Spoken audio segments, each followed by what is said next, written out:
Butler যে এই ধরনের মানে বাটলার তো আসলে কখনোই কাউকে কাউকে পরোয়া পরোয়া করে কথা বলেন না, এবং যে কেউ মানে সে যে দায়িত্বেই থাকুক না কেন ফেডারেশনের, তার যে মানে কোনো ধরনের প্রশ্ন তুললে বা হচ্ছে কোনো ধরনের কথা বললে কিন্তু সাথে সাথে বাটলার কিন্তু সেটার প্রতিবাদ করেন এবং মুখের উপর কথা বলে দেন। আমরা এটাই দেখেছি। সবশেষ মাহফুজা আক্তার কিরণ যে কথাটা বললেন চীনের বিপক্ষে ম্যাচের পর, যে চীনের প্লেয়ারদের দেখে তার কাছে মনে হয়নি যে আসলে চীন মানে বয়স্ক প্লেয়ার নিয়ে খেলেছে, কাদেরকে দিয়ে খেলাচ্ছে, না হলে বাংলাদেশ মাত্র 2-0 গোলে যেতে, এই কথাগুলো কি বাটলারের এই যে দায়িত্ব ছাড়তে চাওয়ার একটা উন্নত মানে কোনো একটা কারণ মনে হয় কিনা আপনার কাছে? আমরা দীর্ঘদিন থেকেই দেখছি যে নারী বাফের যে নারী উইং আছেন মিসেস কিরণ, তার সাথে কিন্তু কিছুদিন পর পরে হচ্ছে একটা উক্তি নিয়ে বাকবিতণ্ডা আমরা কিন্তু নিউজে দেখতে পাই, সচরাচর আমরা দেখতে পাই। এবং পিটার বাটলার যেসব কথাবার্তা বলেন সেটাতে কিন্তু আসলে কিরণ আপা আসলে কোপঘাতী হন, যেভাবে তার কাছে এক্সপ্লেনেশন আছে যে ব্যাখ্যাগুলো।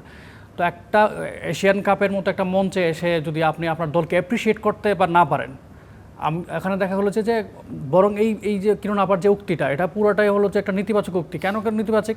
আপনি আপনার দলের চেয়ে চীন কী করতেছে সেটা নিয়ে আপনি ভাবতেছেন। আপনি তো বাংলাদেশের মেয়েদেরকে প্রথমে অ্যাপ্রিসিয়েট করা দরকার ছিল, যে একটা ডিফেন্ডিং চ্যাম্পিয়ন দলের সাথে মাত্র 2 গোলে হেরেছি, সেটাকে অ্যাপ্রিসিয়েট না করে বরং উনি ওই বিপক্ষ দলের সাফাই গাচ্ছেন। যে আসলে কিন্তু পরে কিন্তু সব স্টেট কিন্তু বের হয়ে গেল যে আসলে তারা কতটুকু মেন টিম কিনা বি টিম কিনা বের হয়ে গেল। সেটার রিপ্লাই কিন্তু বাটলারই দিয়েছে। হ্যাঁ, তিনি অলরেডি বলেছে এটাকে ফরাসগঞ্জ নাকি, অলরেডি উনি কিন্তু বলে দিচ্ছে যে ফরাসগঞ্জ টিমের মতো নাকি তারা।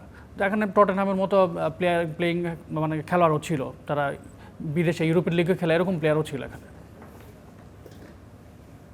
তো এই যে আমরা দেখছি পিটার বাটলারকে যদি বাংলাদেশ হারিয়ে ফেলে, মানে ছেলেদের দলের জন্য পেল না এবং মেয়েদেরও ছেড়ে চলে গেল বাটলার, এইটা আসলে বাংলাদেশের ফুটবলের জন্য কতটুকু ক্ষতি হবে বলে আপনার কাছে মনে হয়?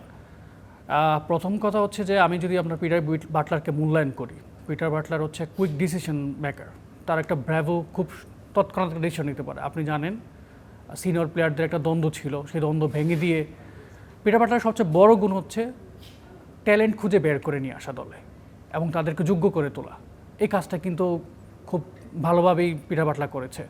যেহেতু পিটার বাটলারের সাথে একটা ভালো বোঝাপড়া বর্তমান টিমের হয়ে গেছে, আমার কাছে মনে হয় বাংলাদেশের এই টিমটা আর অনেক দূর যাবে। যদি আমরা হারাই, বাংলাদেশের জন্য একটা অবশ্যই একটা বিগ লস হতে যাচ্ছে। কারণ তাদের সবার একটা ফিলোসফি, আপনি দেখবেন পিটার বাটলার সবসময় ম্যাচে কথা বলে, প্র্যাকটিসে কথা বলে না, ম্যাচ দিয়ে কথা বলে উনি।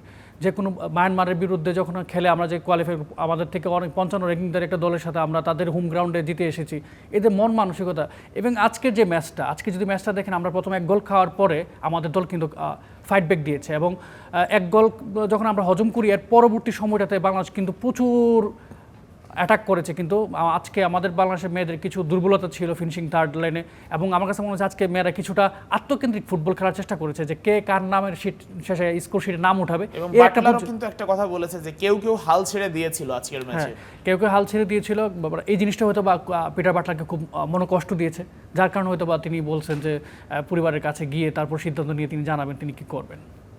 আচ্ছা, আপনার কি মনে হয় যে বাটলার মেয়েদের কারণে যা দায়িত্ব ছাড়তে চাইবেন, মানে মেয়েদের কারণে যদি দায়িত্ব ছাড়তেনই, তাহলে সিনিয়র প্লেয়ারদের এত বড় বড় ব্লেমই উনি সরে যেতেন। আমার কাছে মনে হয় যে বড় বড় ব্লেমিং করা হয়েছে, তার বিরুদ্ধে প্রোপাগান্ডা ছড়ানো হয়েছে সামাজিক যোগাযোগ মাধ্যম থেকে শুরু করে সব জায়গায়, কিন্তু আলটিমেটলি কিন্তু শৃঙ্খলার বিরুদ্ধে, মানে শৃঙ্খলা ভঙ্গ যারা করছে তাদের বিরুদ্ধে গিয়ে একটা বড় ক্যারেক্টার ছিলেন হচ্ছে পিটার বাটলার। তো আমার কাছে মনে হয় না যে মেয়েদের কারণে চলে যাচ্ছেন, বিষয়টা এমন না। অথবা বোঝাপড়ার বাফুফের কারোর সাথে বোঝাপড়ার ঘাটতি থাকতে পারে, অথবা ওইটাও হতে পারে যে তার সাকসেস নিয়ে সে হয়তো আজকে উজবেকিস্তান ম্যাচটা জিততে চেয়েছিল। আপনি যদি আজকে ম্যাচ দেখেন, আজকে কিন্তু জিতার ইন্টেন্স নিয়ে বাংলাদেশ ফুটবলটা খেলছে, জিততে হতো বাংলাদেশকে। হ্যাঁ।